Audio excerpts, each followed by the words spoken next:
Paul, welcome back to the Slinky Dubai Desert Classic, defending champion here at Emirates Golf Club this week. Just how does it feel being able to say that? Feels great, Tom. It's not that many times you're defending champion, so feels brilliant. I mean, it's as you know. I mean, this was for me, it was an emotional win last year, big win. This year we're back. It's Rolex Series. We have a new sponsor with Slink. It feels great. So we've got fans back, which is even better. So it's wonderful to be back in Dubai. I remember speaking to you last year after your win. As you say, you were very emotional.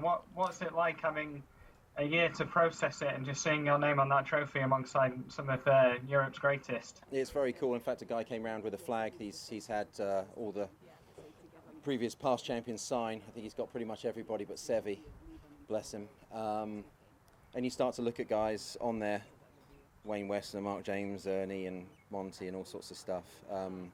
This is, I said, I've always thought this is, well, it is one of the iconic events, not just in European golf, but in global golf. So to see the trophy again, I saw it on Monday night in a little event down the road. To see my name next to other great champions is a very, very cool thing. It's not something I take lightly. And I've still yet to defend a title on the European Tour. I've done it on the States. I did it as an amateur, but I'd love to defend a title on the DP World Tour. And making just your second start this year, had a T16 in Singapore, and last time you were in Dubai at the end of last year, you were T9. So what sort of shape is your game in, having had a few months off? Yeah, 8 weeks off between the climax in Dubai and then Singapore last week. I mean, it's hard to work really hard all the way through a holiday break.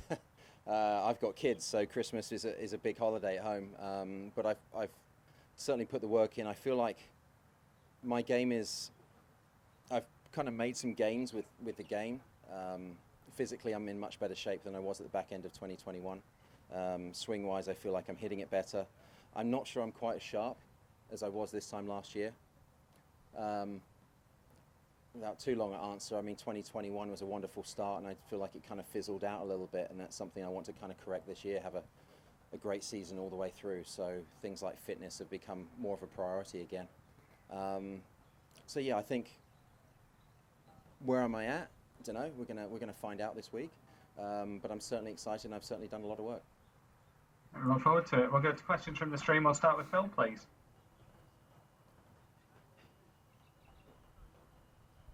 Yeah, hi, sorry, you caught me out there, Tom. I thought you were going to the floor first. So, hi, Paul. How you doing? Nice to see you, Mr. Casey.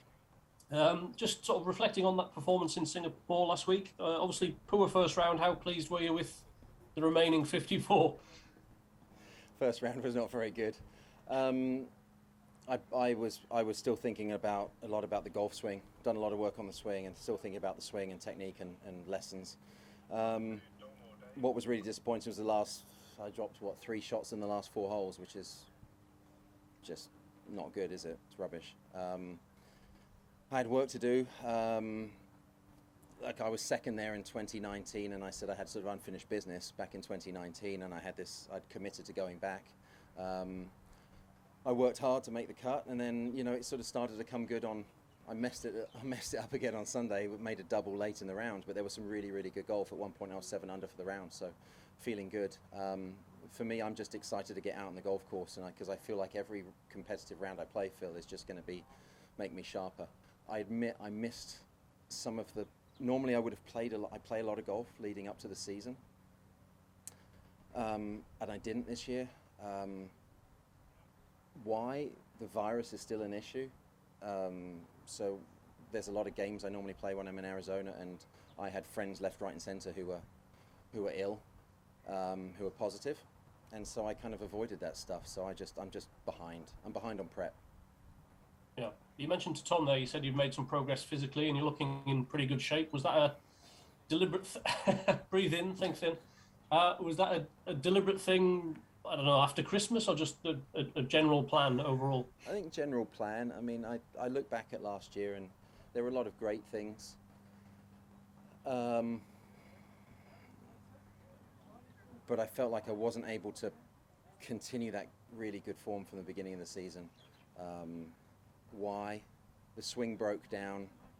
Why? because of physical ability. It just wasn't quite there. Maybe general conditioning, overall golf conditioning, range of motion, strength. It's not one big thing. It's just a whole bunch of stuff. I mean, I still work with Peter Costas, as you know, and he basically just said you're not in as good a shape as you used to be, which is pretty great. Thanks. So there we're at. So it was. It's not a rude awakening. I kind of felt it basically. So there we are, back on the horse and hard at work. I was going to say, back on the horse or back on the bike? Have you been cycling? Is it cycling or just general gym work? Just general gym work. Yeah. The bike thing I love, but it's just with the kids. It's just time management is so difficult, and it's difficult to be motivated. I mean, the sun's not coming up till 7 in the morning, and I'm taking actually probably 7:20, 7:15, 7:20, and I'm going to taking my eldest to school at 7:30 in the car. So I'm not really, I'll be honest, waking up at 5:30 in pitch black to go for a bike ride is not particularly appealing right now. So I've kind of avoided it. So it's just been a lot of gym work. I'll get there. I'm a fair weather cyclist, Phil. Yeah, absolutely. Sorry, final one from me. Sort of big debate, I suppose, at the moment after Jon Rahm's caught on camera comments the other week about, I don't know if you've seen these, easy. Well, basically, yeah. He was was this the one where he said if you miss the fairway by an inch, it's worse than missing it by 20 yards or something? That was what he said sort of yesterday in his presser, but he was caught on camera during the Amex, basically saying it was an effing putting contest, complaining that the setup was too easy. You obviously play both tours. You've seen all kinds of course setups. What's your thoughts? I find it not John's comments, but I find it quite funny because we all just get accused of, the game is, all these guys do is smash it 350 yards now. It's what Jeff Shackelford says anyway. When Cam Smith and everybody else shoots 36 under par, fail to mention guys are actually brilliant putters. To reiterate John's point. Sorry, what was the question? Just where do you sort of come down? Would you like Jon Rahm was basically saying he wants to see setups that test every facet of the game, I think is what he said yesterday. So yeah, I think we do. It's a very difficult thing setting up a golf course. Doubly so when Amex is a pro-am format. Sure. Yeah. And you have a responsibility to provide an environment which is challenging for players but not too challenging for the amateurs. The same will be said about AT&T. And look, it's always been that. As long as I can remember, that's always been a discussion, isn't it? It's just very difficult to set up a golf course the way we would like. We are, we're incredibly opinionated when it comes to golf course setup, architecture, golf ball debate. We're all those things. We have our opinions. But John's not necessarily wrong. That's just 1 week, though, isn't it? It's just It's just trying to manage it. Yep. Thanks for that, Paul, and good luck this week. Thanks, mate. Thanks, Phil. We'll take some last questions from Matt Hardisty, please. Hi, Paul. You were talking about your physical conditioning earlier and how you felt better at the start of the season. You obviously had the two major top tens there early in spring and summer. Is it maybe a case of, obviously, yourself, Paul, Sergio, still playing at an incredibly high level into your mid-40s? If you can maintain that physicality, do you think you know what it is that would maybe get you over the line in a major, even at this slightly advanced stage? Yeah, you're not wrong. What will it take? I mean, with all due respect, it will take some phenomenal golf by me, which I know I can play. I think it will also require a little bit of luck. With respect to guys we're currently seeing, Colin Morikawa, Bryson, you can list the names, Jon Rahm. I'll need those guys to falter, won't I, slightly? Because, I'll be brutally honest, my best golf against Jon Rahm's best golf, I think John's going to win. Plain and simple.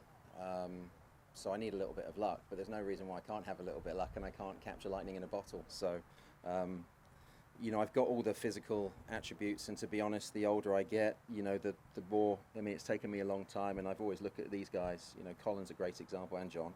You know, they're so mature, so young. I didn't have those skills, that maturity and that ability, emotionally, mentally. I find it very, very impressive. I'm just starting to get there in my 40s. Bit too little, you know, too late maybe, but it is what it is. But there's no lack of desire and passion and belief on my part.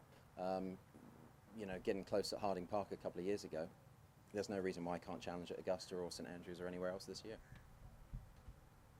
That's great. I was just looking at the numbers this week. 3 former champions in the field. Rory's got 14 wins on tour. You've got 15. Sergio's got 16. Is there a little bit of gentle rivalry there between you guys who are all, you know, you're in that top 20 all-time European tour? Are you challenging each other? Does that spur you on? No, I'd actually not thought about that. I saw a thing on Instagram a couple of days ago with the list of all-time winners, and you know my favourites on there, guys. You know, Seve and stuff like that. And I was actually tickled that I made that list. Luckily, they stretched. There was enough room on that Instagram photo. I just made it down the bottom, but